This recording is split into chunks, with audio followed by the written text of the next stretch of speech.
ماشاء اللہ لا حول ولا قوۃ الا باللہ العلی العظیم۔ اعوذ باللہ من الشیطان الرجیم، بسم اللہ الرحمن الرحیم۔ الحمد للہ وکفی، الحمد للہ علی آلائہ، الحمد للہ علی نعمائہ، الحمد للہ علی ما ہدانا والشکر علی ما اولانا، والحمد للہ بارئ الخلائق اجمعین، والحمد للہ رب العالمین، والصلاة والسلام والتحیۃ والاکرام علی سیدنا و سید الانام، شفیع ذنوبنا و طبیب قلوبنا، مولانا و مولا العالمین، رحمۃ للعالمین، ابی القاسم محمد۔ اما بعد فرب اشرح لی صدری ویسر لی امری واحلل عقدۃ من لسانی یفقهوا قولی وقل رب ادخلنی مدخل صدق واخرجنی مخرج صدق واجعل لی من لدنک سلطانا نصیرا۔ بسم اللہ وباللہ توکلت علی اللہ۔ قال اللہ تبارک و تعالی، سورۃ الملک، آیت نمبر 1، بسم اللہ الرحمن الرحیم۔ تبارک الذی بیدہ الملک وہو علی کل شیء قدیر، الذی خلق الموت والحیاۃ لیبلوکم ایکم احسن عملا وہو العزیز الغفور، الذی خلق سبع سماوات طباقا ما تری فی خلق الرحمن من تفاوت فارجع البصر هل تری من فطور ثم ارجع البصر کرتین ینقلب الیک البصر خاسئا وہو حسیر۔ صدق اللہ العلی العظیم۔ انشاءاللہ ہم سورہ ملک کو آغاز کرنے لگے ہیں۔ اس کے حوالے سے سورہ ملک یہ مکی صورت ہے۔ مکی صورتیں دوستوں کو عرض کیا ہوا ہے کہ حضرت کی ہجرت سے پہلے نازل ہونے والی صورتیں اور آیات کو مکی صورتیں اور آیات گنا جاتا ہے، اور جو ہجرت کے بعد آئی ہیں ان کو مدنی شمار کیا جاتا ہے۔ اور بھی معیار ہیں، لیکن جو تقریباً مقبول معیار ہے مکی اور مدنی کا وہ یہی ہے، کیونکہ ہجرت کے بعد بھی حضرت بعد میں اپنے سفر پر جب گئے تھے تو کئی آیات بعد میں بھی نازل ہوئی ہیں ہجرت کے بعد بھی، جیسے کہ وہ صلح حدیبیہ کے حوالے سے جو آیات ہیں، فتح مکہ کے حوالے سے، تو وہ مدینہ میں تو نہیں نازل ہوئیں، وہ ادھر ہی نازل ہوئی تقریباً مکہ اور مکہ کے آس پاس میں، لیکن پھر بھی وہ مدنی آیات شمار ہوتی ہیں اس معیار کے مطابق۔ تو مکی صورتوں کے بارے میں پہلے عرض کیا جا چکا ہے۔ مکی صورتیں اور آیات زیادہ تر ان میں رجحان اصول دین پر ہوتا ہے، اصول دین پر رجحان ہوتا ہے، بات اعتقادات کی ہوتی ہے، کیونکہ جو مجمع اس وقت مخالفت میں موجود ہے یا جن کو زیادہ خطاب کرنا ہے وہ اعتقادات کے لحاظ سے ان کا مسئلہ ہے، کیونکہ ابھی وہ سارے مسلمان ہی نہیں ہوئے ہیں، کچھ مسلمان ہوئے ہیں اور مسلمان ہونے جب مدینہ میں آ گئے تو پھر ہمارے پاس دونوں سوسائٹیاں تھیں، یعنی ابھی کچھ لوگ تھے جو مسلمان نہیں ہوئے تھے لیکن زیادہ تر مسلمان بھی موجود تھے، تو مسلمانوں کو احکام دین بھی بتانے تھے، تو فروعات دین والے زیادہ تر محور رہے ہیں ان آیات اور صورتوں میں جو مدینہ میں نازل ہوئی ہیں۔ احکام شریعت بتائے گئے ہیں، لوگوں کو عمل کرنے کے ڈھاب بتائے گئے ہیں ان آیات اور صورتوں میں جو مدینہ میں نازل ہوئی ہیں۔ سورۃ الملک جو ہے یہ سورت مکی شمار ہوتی ہے، اس لیے اس میں زیادہ فوکس اور تمرکز اعتقادات اور توحید، رسالت اور قیامت، مین جو ہمارا عقیدہ ہے، مین سے مین سارے مسلمانوں کا، وہ توحید ہے۔ توحید کے اندر دونوں باقی عقیدے بھی آ جاتے ہیں، رسالت اور قیامت بھی آ جاتے ہیں۔ اس کے بعد دو نظریے، دو عقیدے بن جاتے ہیں، یعنی جو مرکزیت ہے وہ توحید کی ہے اور قیامت کی ہے، کیونکہ مبدا اور معاد یعنی آغاز اور انتہا، انسان کا آغاز کدھر سے ہوا، انتہا کدھر ہوئی۔ اور تیسرے نمبر پر درمیان میں رسالت کو شامل کر کے یہی بنتا ہے کہ کہاں سے آئے ہیں، کیا کرنا ہے اور آگے کیا ہونا ہے۔ انسان کے تین ہی سوال ہیں، تین ہی زمانے ہیں، اور جواب میں تین ہی اعتقاد ہیں ہمارے۔ آئے کہاں سے ہیں، توحید، کرنا کیا ہے ادھر، رسالت، آگے کدھر کیا ہونا ہے، قیامت۔ تین ہی اعتقاد، تین ہی عقیدے، تین ہی سوال۔ سورۃ الملک میں بھی زیادہ فوکس اسی بات پر ہے، خدا اور خدا کی صفات پر۔ اس سورت کو پڑھنے کے بہت سارے فوائد لکھے ہوئے ہیں، ان میں یہ ہے کہ جو اس سورت کو پڑھے تو فرشتے اس کا بہت دھیان کرتے ہیں۔ حضرت نے فرمایا کہ اگر اس کو کوئی پڑھے تو ایسے ہے جیسے لیلۃ القدر میں اس نے بیداری کی ہے، شب بیداری کر کے ساری رات عبادت کرتا رہا ہے تو اتنا ثواب ملتا ہے۔ حضور نے یوں فرمایا کہ ہر مومن کو چاہیے کہ سورہ ملک کو یاد کر لے، حفظ کرے۔ یہ نبی کریم کی حدیث میں موجود ہے۔ اس کے بعد اور کہا گیا ہے کہ سورہ ملک انسان کے لیے شفیع واقع ہوگی۔ اگر قبر میں فرشتے آئیں گے پاؤں کی جانب سے تو سورہ ملک سامنے آئے گی اور کہے گی کہ اے فرشتوں اس بندے کو پاؤں کی جانب سے کچھ نہ کہیں، اس لیے کہ انہی پر کھڑے ہو کر یہ سورہ ملک پڑھتا تھا۔ سر کی جانب آئیں گے تو بھی اسی طرح جواب دیا جائے گا، زبان کو بھی نہیں چھیڑنے دیا جائے گا، سینے کو بھی نہیں چھیڑنے دیا جائے گا کہ بھائی یہ اسی دل اور اسی دماغ اور اسی اس کے ساتھ سورہ ملک پڑھتا تھا۔ تو سورہ ملک جو ہے یہ مانے ہوگی عذاب سے۔ اگر بھی آپ قبر میں خدا خاصہ کسی کو عذاب ہونا ہوا اور وہ سورہ ملک کو پڑھتا رہا ہو اپنی زندگی میں تو یہ چیز اس کو حاصل ہوگی۔ اس کے بعد یہ کہا کہ یہ سورت جو پڑھے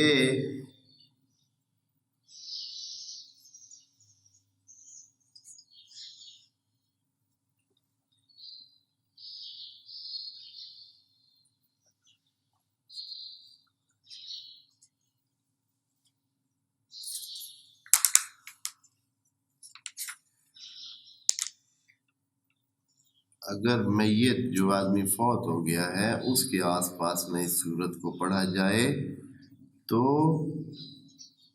اس کو جو ابتدائے مرگ میں یعنی فوتگی اور رحلت کے ٹائم جو اس کو کوئی اذیت اور تکلیف کا سامنا کرنا پڑتا ہے مرنے کے بعد، تو وہ اگر کوئی آس پاس میں بندہ بیٹھ کر سورہ ملک پڑھے تو اس کی وہ تکلیف فوراً رفع ہو جائے گی۔ خود سورہ ملک آ کر یہ کام کرے گی، یعنی اس کی مشکل کو حل کرے گی۔ تو اس طرح اس سورت کے بہت ہی خواص لکھے ہوئے ہیں۔ حضرت امام باقر علیہ السلام سے یہ ہے مروی ہے کہ وہ فرماتے ہیں کہ میں روزانہ یہ سورت پڑھتا ہوں، اور یہ بھی ساتھ بتایا ہے کہ میرے بابا یعنی امام علی ابن الحسین بھی یہ سورت روزانہ پڑھا کرتے تھے۔ تو یہ بہت مہم سورت ہے اس حوالے سے، اور رزق کے حوالے سے بھی اس میں جو اکثر آپ سے لوگ انشاءاللہ بعد میں جو ہے وہ پوچھیں گے کہ بھائی کوئی چیز بتائیں جس سے انسان کی زندگی میں رزق میں فراخی پیدا ہو، رزق میں کشادگی پیدا ہو، تو بھی سورۃ الملک اس کام کے لیے بہت مفید سورت ہے اور پڑھنی چاہیے۔ جو پڑھیں گے تو ان کے لیے یہ مسئلہ جو ہے یہ بھی حل ہوگا انشاءاللہ۔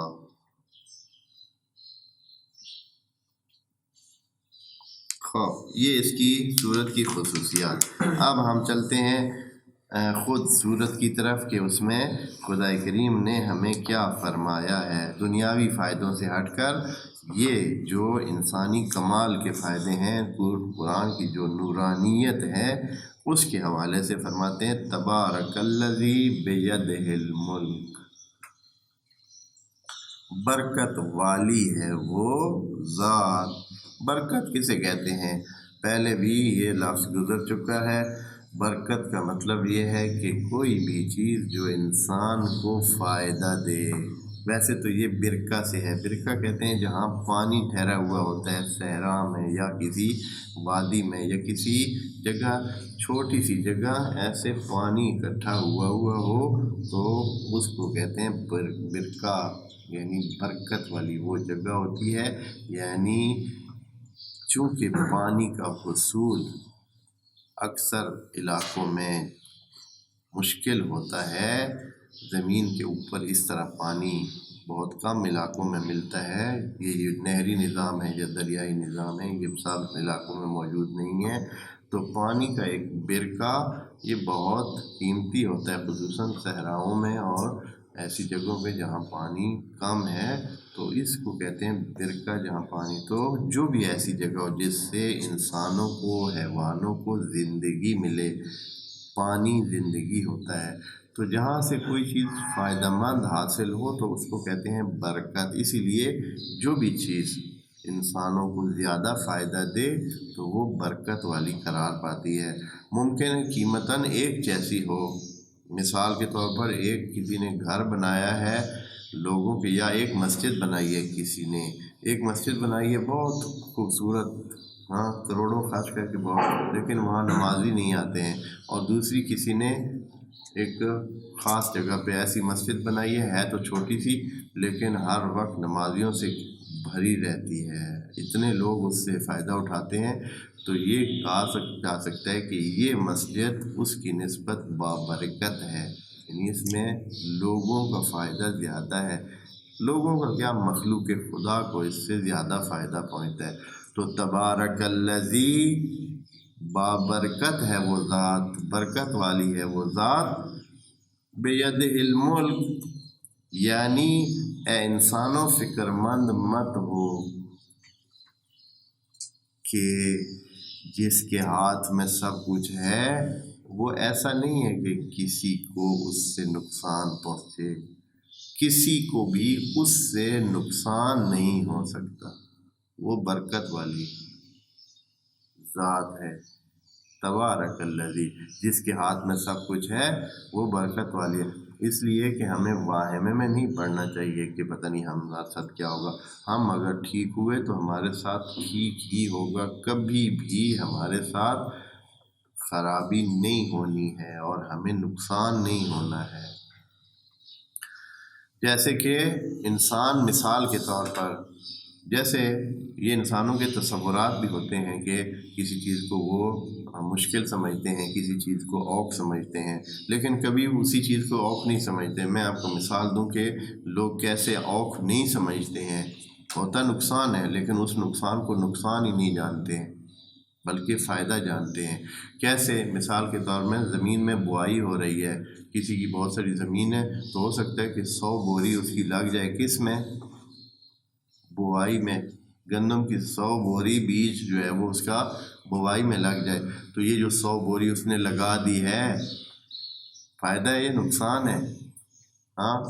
اس کو احساس نہیں ہوگا، حالانکہ 100 بوری کے پیسے دیے ہیں، ضائع ہو گئی ہیں، مٹی میں ملا دی ہیں، لیکن چونکہ نفع مند ہے، بعد میں نفع حاصل ہونا ہے، اس لیے ابھی وہ اس 100 بوری کو کوئی خاص اہمیت نہیں دیتا ہے۔ اگر زندگی کے بعد مشکلات ایسی بھی انسان پر آئیں جن میں خدا کے احکام کی پیروی ہو رہی ہو اور اس کی وجہ سے انسان پر تھوڑی بہت مشکل آ جائے، تو یہ اگر اس بعد والے نفع کو انسان صحیح اہمیت دے تو پھر تو یہ کسی مشکل نہیں ہے، یہ تو برکت ہے۔ اس لیے خدا کریم کی طرف سے اگر کچھ بھی کہا گیا ہے تو وہ اسی طرح ہے، وہ اسی طرح اگر آپ کو کچھ کہا گیا ان اللہ اشتری من المؤمنین انفسہم و اموالہم، اللہ خریدار ہے اگر آپ کا کوئی مال یا اگر آپ کا کوئی نفس سے کوئی چیز ایسے ہوتا بھی ہے کہ وہ اللہ کے راستے میں چلا جاتا ہے یا اللہ کے قوانین کے مطابق چلا جاتا ہے تو وہ کہیں گیا نہیں ہے بلکہ خدا نے خرید لیا ہے۔ اس لیے خدا کریم کی طرف سے نقصان کا اس وجہ سے بھی نہیں ہے کہ اصلاً ضرورت ہی نہیں ہے اس کو کسی کو نقصان پہنچانے کی، اور بلکہ اتنا اس قابل ہی کوئی نہیں ہے کہ خدا کریم اس کو کیا کرے، نقصان پہنچائے۔ اس قابل ہے کوئی کہ خدا کسی کے ساتھ مشکل ہو اس کو اور وہ اس کو نقصان پہنچایا جائے؟ اتنا ہے کوئی، اس قابل ہے کوئی اس کی؟ کیونکہ کسی کی قدر ہوتی ہے، کوئی کچھ حیثیت والی شے ہوتی ہے تو اس کو کوئی بندہ مخالفت کرتے بھی اچھا لگتا ہے۔ اب مثال کے طور پر آپ ہیں، ہم ہیں، ایک کوئی فرض کریں کہ ایک آپ اہمیت دیتے ہیں کہ آپ کے گھر کی کسی کونے میں کوئی ایک چونٹی رہتی ہے تو آپ کہیں کہ میں نے اس کو جو ہے ضرور تکلیف پہنچانی ہے، میں نے اس کو تنگ کرنا ہے، تو آپ اہمیت ہی نہیں دو، اس قابل نہیں ہے کہ آپ اس کو کیا کریں، اہمیت دیں اور اپنا دشمن بنائیں اسے، اس کے ساتھ دشمنی کا کوئی حاصل ہے آپ کو؟ ہاں، یعنی اس کی کوئی حیثیت نہیں ہے کہ آپ اس کو دشمن اپنا ماننا شروع کر دیں یا اس کے ساتھ خرابی کریں یا اس کو تکلیف پہنچانے کے درپے ہو جائیں۔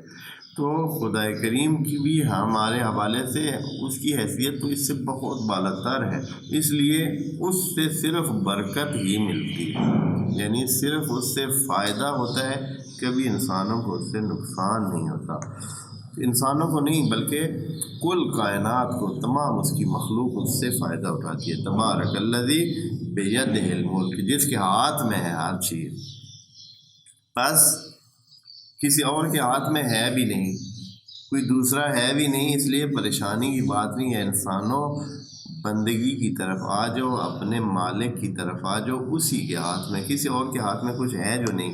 وَهُوَ عَلَىٰ كُلِّ شَيْءٍ قَدِيرٌ، اور وہ ہر چیز پر قادر ہے۔ آپ کو کچھ چاہیے ہے، آپ کو کچھ لینا ہے، کچھ دینا ہے، کچھ کرنا ہے، کچھ بھی آپ کی سوچ ہے، چاہت ہے، تو یہ اسی کے پاس آئیں جس کے پاس ہر چیز ہے، بیدہ الملک ہے، بادشاہی اس کے ہاتھ میں ہے۔ ہاں، الذی، دوسری آیت میں وَهُوَ عَلَىٰ كُلِّ شَيْءٍ قَدِيرٌ کا معنی عرض کر چکے ہیں۔ وَهُوَ عَلَىٰ كُلِّ شَيْءٍ قَدِيرٌ، وہ ہر چیز پر قادر ہے، ہر چیز پر قادر ہے۔ یہ سوچنے کی بات ہے کہ یہ خدا کریم نے ہمیں عقل اسی لیے دیا ہے کہ ہم ایسے نہیں کہ غیر معقول کو بھی کہیں کہ وہ بھی عقل انسان کا جیسے کہتا ہے، جیسے ہم کہتے ہیں کہ یہ چیز نہیں ہونے والی تو خدا نے بھی وہ چیز کرنی ہی نہیں ہے۔ ہاں، اس لیے کہ وہ چیز ہے نہیں، وہ معقول نہیں ہے، وہ شے ہی نہیں ہے۔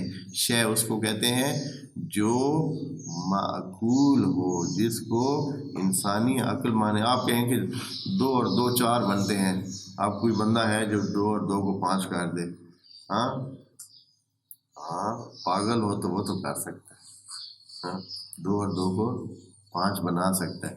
ہم نے دیکھا ہے، ہمارے سامنے ایک گاڑی جا رہی تھی، لکھا ہوا تھا 3 اور 3 7، نیچے لکھا ہوا تھا میری مرضی۔ ہاں، ٹھیک ہے جی، میری مرضی، اچھا، تو پیچھے جو بیٹھے تھے، ہاں جی، پاگلوں کی تو اپنی مرضی ہوتی ہے، عقل کی تو بات ہوتی نہیں ہے، تو وہ اپنی اس پہ ہی چلتے ہیں۔ تو اس طرح یہ کہ عَلَىٰ كُلِّ شَيْءٍ، یہ شَيْءٍ کو ذہان سے پڑھیں، ہر جو جس کو شے مانا جائے، جس کی کوئی قیمت ہو، جس کی کوئی قدر ہو، اس کے پر قادر ہے۔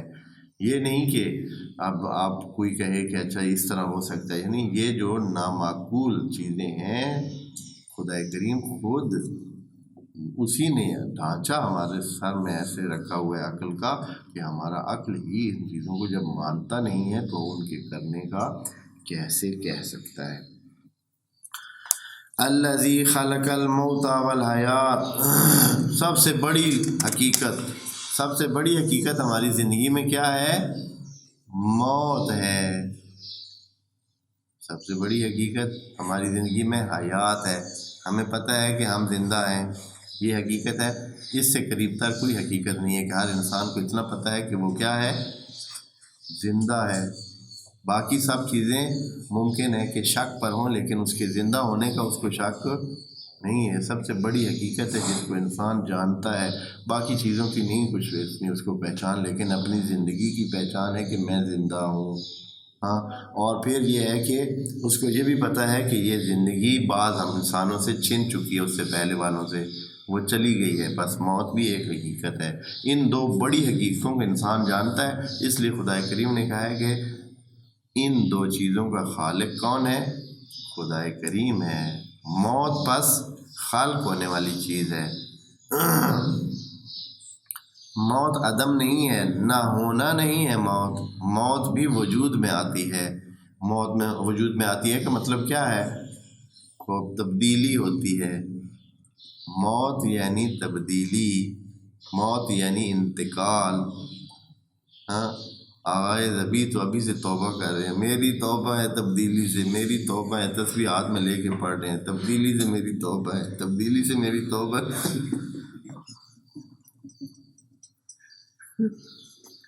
ہاں، تو لفظ تبدیلی بھی اتنا بدنام ہو گیا ہے۔ اچھا، اللہ خیر کرے۔ بہرحال موت ایک قسم کی خلق ہے، خلق یعنی اس کو تبدیل۔ جتنی بھی ابھی موتیں ہیں وہ ختم، ایسے جیسے مثال کے طور پر اب فرض کریں کہ لکڑی جب جل جاتی ہے تو وہ مر جاتی ہے، ختم ہو جاتی ہے، نہیں، تبدیل ہو جاتی ہے۔ کس میں؟ وہ چھائی میں، یا وہ جو ہوتی ہے ہاں اس میں خاک میں، راکھ میں تبدیل ہو جاتی ہے۔ ہاں، اس میں تبدیل، یا یہ ہے کہ اس کے بعد اگر کوئی حیوان کھا لیتا ہے، یا پھر اس کے بعد مٹی میں تبدیل ہو جاتی ہے، اور پھر مٹی کیا ہو جاتی ہے؟ وہ بھی رہتی ہے نہیں، وہ پھر آگے اور چیز میں تبدیل ہوتی ہے، اور اس کے بعد دوبارہ بھی پلٹ کے آتی ہے۔ تو یہ ایک سلسلہ چلتا رہتا ہے۔ بس کسی چیز کی موت ایک نئی چیز کی خلقت کا باعث بنتی ہے۔ کسی چیز کی بھی موت کا مطلب یہ ہے کہ وہ ایک نئی چیز بن جاتی ہے۔ تو خلق الموت، خدا کریم نے یہ موت، اور ایک اور لفظ یہ ہے کہ موت، یہ جو خلق کا لفظ ہے یہ بھی پہلے عرض کر چکے ہیں۔ خلق ہوتا ہے کچھ چیزیں جو پہلے سے موجود ہیں ان کو نئی ترتیب دینا۔ خلق کا مطلب ہے جو چیزیں پہلے سے موجود ہوتی ہیں انہی کو ہی نئی ترتیب دینا۔ ابدا ہوتا ہے نئے سرے سے خلق کرنا۔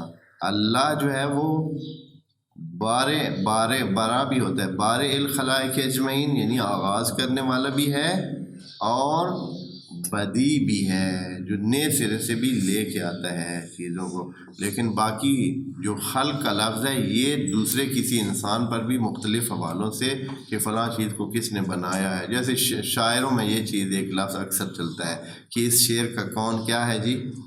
خالق ہے۔ ہاں، کوئی حرج نہیں ہے، اس لیے کہ الفاظ موجود تھے، ان کو جوڑنے والا کون ہے؟ یہ ہاں، اسی لفظ کی بنیاد پر حضرت عیسیٰ نے کہا ہے، قرآن میں موجود ہے کہ انی اخلق لکم من الطین کہیئۃ الطیر، میں بھی آپ کو مٹی سے طیر کی طرح ایک پرندہ بنا کے دے سکتا ہوں۔ ہاں، تو وہاں حضرت عیسیٰ نے بھی اپنے لیے لفظ اخلقو استعمال کیا ہے، کوئی حرج نہیں ہے۔ بس خلق کے حوالے سے لفظی طور پر یہ چیز ذہن میں رکھیں۔ خدا کریم نے فرمایا الذی خلق الموت، موت کو، اور اس کا مطلب یہ ہے کہ مختلف، اب موت کس طرح واقع ہوتی ہے؟ کچھ چیزوں کے اکٹھا ہونے سے ہی واقع ہوتی ہے۔ کچھ چیزیں اکٹھی ہوتی ہیں تو موت کیا آ جاتی ہے؟ آ جاتی ہے۔ حیات کیسے ہے؟ وہ بھی اسی طرح کچھ چیزوں کے اکٹھے ہونے سے حیات پیدا ہو جاتی ہے۔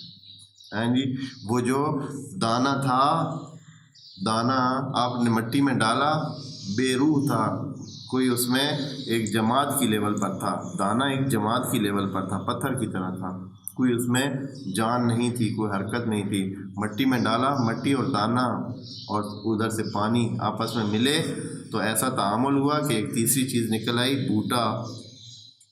ہاں جی، وہ جو نکلا پودا، اس پودے میں کیا ہے؟ حرکت بھی ہے، اس پودے میں بڑھنا بھی ہے، وہ اوپر بڑھ بھی رہا ہے، رنگ بھی تبدیل کر رہا ہے اور پھل بھی دے گا۔ تو ایک بے جان چیز سے کیا بن گئی؟ ایک جاندار نہیں ہے لیکن اس میں سے نباتات میں سے ہے، درمیانے درجے کی جان رکھنے والی چیز ہے۔ الذی خلق الموت والحیات لیبلوکم ایکم احسن عملا۔ اور یہ سارا کام اللہ کیوں ہو رہا ہے؟ یہ چرخہ پورا موت و حیات کا کیوں چلا رکھا ہے؟ چیزیں مر رہی ہیں، جی رہی ہیں، آ رہی ہیں، جا رہی ہیں، سارے سسٹم پورے جہان کے جو ہے کائنات کا نظام چل رہا ہے، موت و حیات کا سلسلہ، کیونکہ موت و حیات کا ہی سلسلہ ہے۔ کوئی چیزیں آ رہی ہیں، جا رہی ہیں، ایک دن ختم ہو رہا ہے، دوسرا دن آ رہا ہے، ایک دن مر رہا ہے، دوسرا دن جی رہا ہے۔ یا جیسے ہر چیز کو لے لیں، درختوں کی ایک پوری نسل آئی ہے، اب کچھ ٹائم وہ رہے گی، پھر ختم ہو جائے گی، پھر نہیں آ جائے گی، انسانوں کی اسی طرح ہر چیز اسی طرح آ رہی ہے، جا رہی، حتیٰ ستارے، یہ جو ابھی تحقیقات کے مطابق ستارے بھی ختم بھی ہوتے ہیں اور نئے ستارے بھی پیدا ہو رہے ہیں۔ جو آسمانوں میں موجود مخلوق ہے وہ ختم بھی ہو رہی ہے اور نئی پیدا بھی ہو رہی ہے، کوئی یہ مسئلہ نہیں ہے۔ تو ہر چیز میں اس طرح ایک نئی نسل جو ہے اس کی پیدا ہوتی ہے۔ تو اس میں کیا ہوتا ہے جی؟ یہ سارا نظام کائنات کس کے لیے ہے؟ خدا کریم نے دیکھنا ہے کہ آپ میں سے بہتر کون ہے۔ یہ سارا نظام اس نے بنایا ہے تاکہ انسانوں میں سے دیکھے کہ اس سارے نظام کو دیکھ کر اور آنکھیں کھول کر دیکھے کہ یہ کیسا تعامل کرتا ہے، احسن عملا۔ یعنی سوچ کا صرف کافی نہیں ہے، خدا نے پوری کائنات بنائی ہے احسن عمل کے لیے، احسن اعتقاد کے لیے نہیں۔ صرف احسن اعتقاد ہو تو کوئی حاصل نہیں ہے۔ کمپیوٹر میں سب علم موجود ہے، سب علم موجود ہے، لیکن فائدہ ہے اس کا کوئی؟ کمپیوٹر میں فائدہ دینے کے لیے سب چیزیں، انسان کی صحت بنانے کے لیے سب کچھ کمپیوٹر میں موجود ہے کہ کیسے انسان صحت مند ہو۔ ایک بیمار کے علاج کے لیے کمپیوٹر میں سب چیزیں موجود ہیں، لیکن اس کا کوئی فائدہ ہے؟ مریض کو آپ ٹھیک کر سکتے ہیں، ایک کمپیوٹر خرید کے لے آئیں گھر میں، بھائی اس میں سب چیزیں ہیں اس بندے کو ٹھیک کرنے کے لیے، ہاں ہو سکتا ہے؟ نہیں، اس لیے کہ اس بیچارے میں عمل نہیں ہے۔ کمپیوٹر میں سب کچھ ہے، جو چیز نہیں ہے وہ کیا ہے؟ عمل نہیں ہے، وہ خود کر کچھ نہیں سکتا۔ تو یہ انسان جس میں عمل نہیں ہے، چاہے دنیا کا کائنات کا علم اس کے پاس ہو، عمل نہیں ہے تو کچھ بھی نہیں ہے۔ خدا کریم نے اس لیے معیار کیا بنایا پوری کائنات کے بنانے کا؟ جو غرض اور غایت بتا رہا ہے وہ فرماتا ہے ایکم احسن عملا، جو احسن عمل ہے اس کے لیے دیکھنا چاہیے۔ اور پھر جو احسن عمل ہوگا، جو بہترین عمل والا ہوگا، سمجھیں کہ کائنات اسی کے لیے ہے۔ اب دنیا میں ہمارے عقیدے کے مطابق، ہماری سوچ کے مطابق اس جہان میں احسن عمل کون ہے؟ نبی کریم کی ذات ہے، ٹھیک ہے، ہمارے اعتقاد بھی ہے، عملاً بھی انہوں نے کر کے بھی دکھایا ہے کہ وہ احسن عمل ہے، انسان کامل ہے، عمل کے لحاظ سے انہوں نے کمال دکھایا ہے۔ تو سمجھیں کائنات ان کے لیے خلق ہوئی، اسی لیے خدا کریم نے فرمایا لولاک لما خلقت الافلاک، اس لیے کہ جس کام کے لیے خدا نے خلق کیا ہے اس کا جو سب سے بہترین حاصل کرنے والا ہے وہ وہی ذات ہے، پھر اس کے بعد ان کی اہل بیت آ جاتی ہے، وہ بھی اسی طرح۔ بس کہا جا سکتا ہے ان کو کہ لولاکم لما خلق اللہ الافلاک، اگر اہل بیت آپ نہ ہوں تو اللہ نے اس جہان کو کس لیے خلق کرنا تھا؟ اس لیے کہ جو مقصد خلق کائنات ہے وہ کس ذریعے سے پورا ہو رہا ہے، اس سے استفادہ کرنے والے سب سے پہلے نمبر پر کون ہے؟ یہی ارواح طیبہ ہے۔ اس لیے حقیقت میں یہ کہا جا سکتا ہے کہ یہی مقصد کائنات ہے، اس طرح مقصد کائنات ہے کہ انہوں نے عملاً، ایسے نہیں کہ بھائی پہلے خدا کریم نے بنائے ہی نہیں، انہوں نے خدا نے جو اپنی کائنات بنائی پھر ان انسانوں کو خلق کیا، تو ان انسانوں کو کہا، تمام انسانوں کو دکھایا کہ یہ ہے آپ کے لیے ہے، اور دیکھتے ہیں کہ آپ میں سے کون اس کائنات کو اپنے مقصد پر پہنچاتا ہے، اس کا مقصد کون حاصل کرتا ہے۔ تو ان کی ارواح وہ روحیں نکلی جنہوں نے یہ کام کر دکھایا اور اس درجے پہ اپنے آپ کو فائز پایا۔ اس لیے خدا کریم نے کہا لولاکم یا لولاک لما خلقت الافلاک، پس ایکم احسن عملا، اصلی چیز ہمارا علم کافی نہیں ہے، اس لیے ہم نے تو یہ دیکھا ہے جنہوں نے تھوڑا علم حاصل کیا ہے لیکن عمل بہت کیا ہے وہ کامیاب رہے ہیں، اور جنہوں نے علم بہت حاصل کیا ہے لیکن عمل کے لحاظ سے زیرو ہیں، تو ان کو زندگی میں کبھی کچھ حاصل نہ، اس زندگی میں یقیناً جب عمل نہیں ہے تو جیسے مثلا بعض علماء ہیں یا بعض ہیں وہ نماز پہ اہمیت نہیں دیتے، بڑا ہے ان کے پاس سمجھ تو بڑی ہے، علم تو بڑا ہے، لیکن نماز کے لیے ایسے بھاگتے بھاگتے جاتے ہیں اور 2 رکعت نماز پڑھ کے وہ جاتا ہے۔ جیسے عوام ہے صبح تقریباً 5-10 منٹ پہلے طلوع آفتاب سے اٹھتے ہیں اور کیا کرتے ہیں، جلدی 2 رکعت نماز پڑھی اور ٹھیک ہے جی واجب ہو گئی، لیکن اپنے علمی مباحثوں میں وہ گھنٹہ بیٹھے رہیں گے، بحث کریں گے، آئیں جی جو کچھ آپ نے پوچھنے پوچھیں، بحث کریں، تو وہ آپ کو اتنے دلائل، اتنی کتابیں پرول کے بتا دیں گے یہ ہے وہ ہے۔ بھئی ان کتابوں کا حصول آپ کے لیے کیا ہے؟ آپ تو ادھر جاتے نہیں ہیں، آپ تو بندگی کر نہیں رہے ہیں، تو بس احسن و عملہ ہو تو کوئی کام کی بات ہے، اور اس کے مقابلے میں ایک کم پڑھا لکھا انسان ہے لیکن جتنا پڑھا ہے اس نے اس پہ خوب وہ جو ہے اس کو اپنی بندگی کے لیے استعمال کر رہا ہے، وہ بندہ دنیا اور آخرت میں کامیاب۔ اچھا، لیبلوکم، تاکہ آپ کو آزمائش میں ڈالے، یبلوکم کا مطلب یہ ہے کہ بلا میں ڈالے، مبتلا کرے، یعنی انوالو کرے، آپ کو چیک کرے، آپ کو اس کے ساتھ دیکھے کہ آپ کیا کرتے ہیں۔ جیسے آپ کوئی بھی کسی کو چیک کرنا چاہتے ہیں تو اس کو کوئی چیز دے دیتے ہیں کہ بھائی ہاں جی یہ دیکھو، یہ کیا، فرض کریں آپ دیکھنا چاہتے ہیں کہ کسی کے پاس صلاحیت ہے مینیج کرنے کی، یہ نہیں، آپ اس کو کہتے ہیں کہ چلیں بھائی یہ بکری تم لے لو تمہاری، یا کسی کو کوئی چیز دیتے ہیں، ویسے چیز دے دیتے ہیں، دیکھتے ہیں کہ کیسے ہینڈل کرتا ہے۔ آپ کسی کو کوئی ہدیہ ہی دے دیتے ہیں صرف یہ دیکھنے کے لیے کہ اس میں کتنی صلاحیت ہے اس چیز کو دھیان کرنے کے لیے، تو آپ کو پتہ چل جاتا ہے کہ وہ اس کا، کوئی ہوتے ہیں کہ ان کو کوئی ویلیو نہیں ہوتی ہے، پتہ ہی نہیں ہوتا ہے کہ یہ کتنی قیمتی چیز ہے، کیسے رکھنا ہے، کیسے اس کا دھیان کرنا ہے، کیسے استعمال کرنا ہے، ہاں جی۔ تو آپ کیا ہوتے ہیں، دینے والا بندہ پشیمان ہوتا ہے کہ یہ چیز اس کو دی ہی کیوں تھی، اس لیے کہ اس کو تو کوئی ذوق ہی نہیں ہے، اس کو تو کوئی استعمال کرنے کا پتہ ہی نہیں۔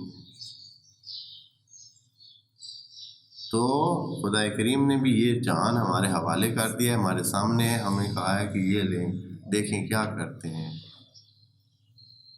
یہ جو ہمارے پاس میں لوگ ہیں، چاہے بہن بھائی ہیں، چاہے ماں باپ ہے، چاہے آس پاس میں اور رشتہ دار ہیں، ہمسائے ہیں، شہر والے ہیں، حیوانات ہیں، دوسری درخت ہیں، باقی چیزیں جتنی بھی چیزیں لے لیں، یہ ساری اسی طرح ہمارے حوالے ہوئے ہیں۔ دیکھیں ہم ان کے ساتھ کرتے کیا ہیں، کیسے برتاؤ کرتے ہیں۔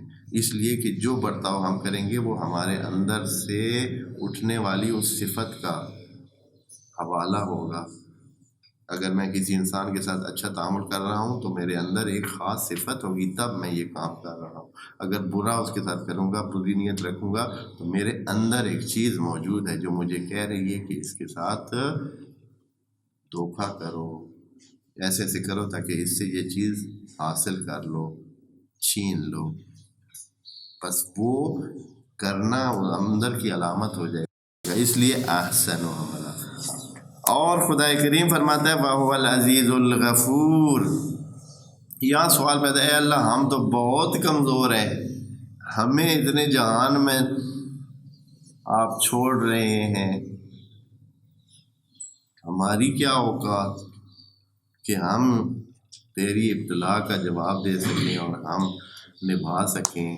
کائنات کتنی بڑی ہے اور ہمارے آس پاس میں کتنے سلسلے ہیں، ہمیں تو ہر دوسرے موڑ پہ جو ہے وہ راستے سے ہٹانے والے موجود ہیں، تو کیا کریں گے؟ خدا کریم فرماتا ہے آپ یہ یاد رکھیں کہ آپ کے پاس ایک مأویٰ موجود ہے، ایک پناہ گاہ موجود ہے۔ کون ہے؟ وَهُوَ الْعَزِيزُ الْغَفُورُ۔ وہ عزیز بھی ہے اور غفور بھی ہے۔ عزیز کا مطلب ہے کہ وہ غالب ہے، اس سے کوئی بڑا نہیں ہے، اس لیے اگر آپ کو مشکل ہو تو کدھر آئیں؟ اس عزیز کے پاس آئیں جو ہر چیز پر غالب ہے، ہر چیز۔ بس ابتلاء کے لیے ہمیں اس ابتلاء اور آزمائش سے کامیاب نکلنے کے لیے کس کے پاس جانا چاہیے؟ عزیز کے پاس۔ عزیز وہ ہوتا ہے جو غالب ہوتا ہے، جو ہر کام کر سکتا ہے اور اس میں کسی قسم کی کمزوری محسوس نہیں کرتا ہے۔ تو اب ہمیں شک پڑتا ہے دوبارہ کہ عزیز تو ہے، اگر جائیں تو آگے سے بھی ایسے نہ ہو کہ ادھر جائیں تو آگے سے بھی دھکا لگ جائے، پھر چل بھائی۔ کہا نہیں، غفور بھی ہے، وہ کمزوریوں کو دور کرنے والا بھی ہے، وہ انسانوں کی کمزوریوں کو اور نقائص کو کیا کرتا ہے؟ دور کرنے والا ہے۔ بس اس کے پاس آنا چاہیے۔ بس ابتلاء میں خدا کریم نے اپنا حوالہ دیا ہے کہ اس کی طرف آ کر اپنی ابتلاء میں کامیابی حاصل کریں۔ خود سے بڑے بنیں گے تو پھر کیا ہوگا؟ اکیلے رہ جائیں گے، اس لیے کہ دنیا میں چلتی کس کی ہے؟ اس کی، بیدہ الملک، اسی کے ہاتھ میں ہے۔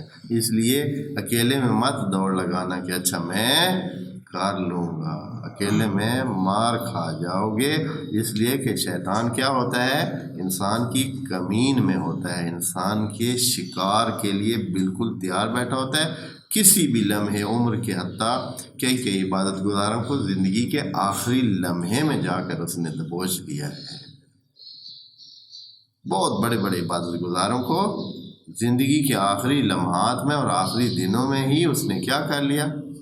اپنے قبضے میں لے لیا۔ ایسے حالات پیدا کیے کہ وہ بندہ کافر ہو کے مرا جو ساری زندگی عبادت کرتا رہا۔ کتنے واقعات موجود ہیں، آج ذکر نہیں کرتا ہوں۔ اس کے بعد خدا کریم اپنی صفات کے حوالے سے بات تفصیل بتاتا ہے کہ میں جو قادر ہوں علی کل شیء قدیر، تو میں نے کیا کیا ہے، وہ جو ہے انشاءاللہ آیت نمبر 3 سے ہم شروع کریں گے۔ والسلام علیکم ورحمۃ اللہ وبرکاتہ۔